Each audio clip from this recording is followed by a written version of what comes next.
मुंबई हे नाव ऐकताच डोळ्यासमोर काय येतं? गर्दी, उंच इमारती, स्वप्न. पण या शहराची खरी कहाणी ना ती तिच्या भूगोलात दडलेली आहे. चला तर मुंबईच्या याच अनोख्या भौगोलिक कॅनव्हासचा उलगडा करूया आणि पाहूया की निसर्गाने या महानगराला घडवलं तरी कसं. चला एक विचार करूया. एका अशा शहराची कल्पना करा, जे शहर एक नाही दोन नाही तर तब्बल 7 वेगवेगळ्या बेटांना एकत्र जोडून तयार झाले. जिथे अथांग पसरलेला समुद्र एका बाजूने संधी देतो तर दुसऱ्या बाजूने धोकाही बनतो.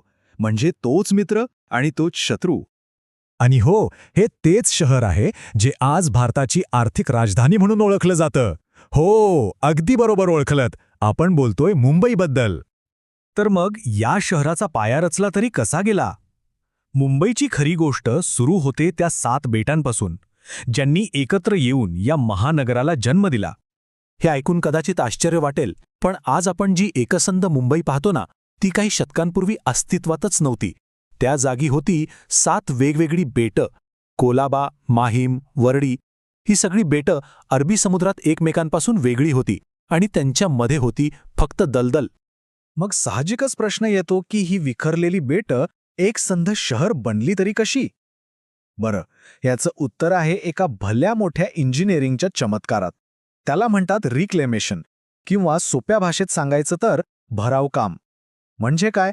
तर त्या बेटांच्या मधला समुद्र अक्षरशः भरून काढण्यात आला आणि नवीन जमीन तयार केली गेली. ब्रिटिश काळातल्या काही प्रचंड मोठ्या प्रकल्पांनी या 7 बेटांना अक्षरशः एका धाग्यात ओवल्यासारखं एकत्र शिवलं आणि त्यातूनच जन्माला आली आपली आजची एकसंध मुंबई. चला, बेट तर जोडली गेली, पण मुंबईच्या ओळखीचा जो एक अविभाज्य भाग आहे तो म्हणजे समुद्र. आता हा समुद्र मुंबईसाठी मित्र आहे की शत्रू हे पाहणं इंटरेस्टिंग ठरेल. मुंबई आणि अरबी समुद्राचं नातं किती घट्ट आहे याचा अंदाज आपल्याला एका गोष्टीवरून येतो. या शहराला तब्बल 150 किलोमीटर लांबीचा समुद्रकिनारा लाभला आहे. विचार करा.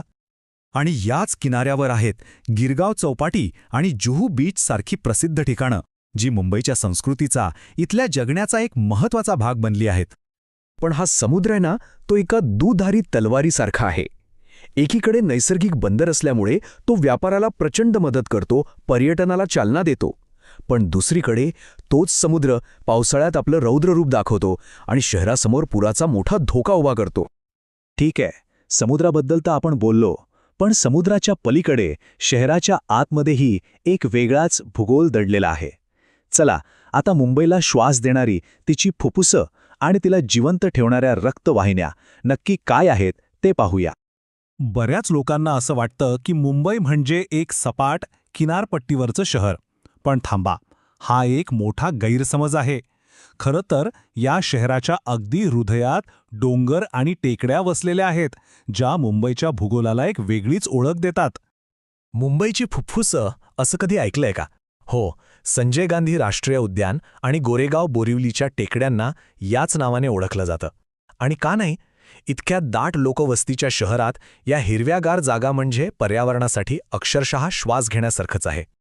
आता मुंबईच्या जीवनावर सर्वात जास्त प्रभाव कशाचा पडत असेल तर तो आहे पाऊस. इथे दरवर्षी सरासरी 2200 ते 2500 मिलीमीटर पाऊस पडतो. हा पाऊस शहरासाठी जेवढा जीवनदायी आहे तेवढाच तो एक मोठा आव्हानही बनतो. आणि हो, मुंबईत नद्यासुद्धा आहेत. मिठी, पोईसर, दहिसर या नावाच्या लहान पण शहरासाठी अत्यंत महत्त्वाच्या नद्या. शहरातून पाण्याचा निचरा होण्यासाठी या नद्या खूप गरजेच्या आहेत. पण इथेच तर खरी गंमत आहे.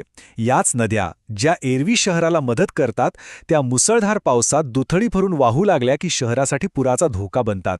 हेच आहे मुंबईच्या भूगोलाचं दुसरं आव्हानात्मक रूप. तर मग ही 7 बेटं, हा अथांग समुद्र, या टेकड्या आणि या नद्या, हे सगळं मिळून आजची मुंबई कशी घडवतायत? चला पाहूया या भूगोलाने घडवलेल्या राजधानीची गोष्ट. तर मग थोडक्यात सांगायचं झालं तर मुंबईचा भूगोल हा खरोखरच खूप वेगळा आहे. का?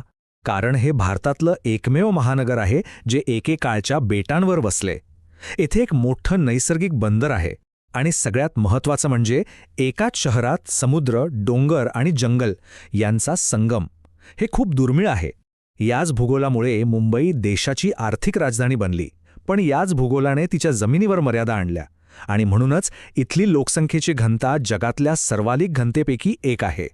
आणि मग शेवटी हा एकच प्रश्न उरतो, मुंबईचा हा अनोखा भूगोल तिच्या भविष्यासाठी एक वरदान ठरणार आहे की एक शाप?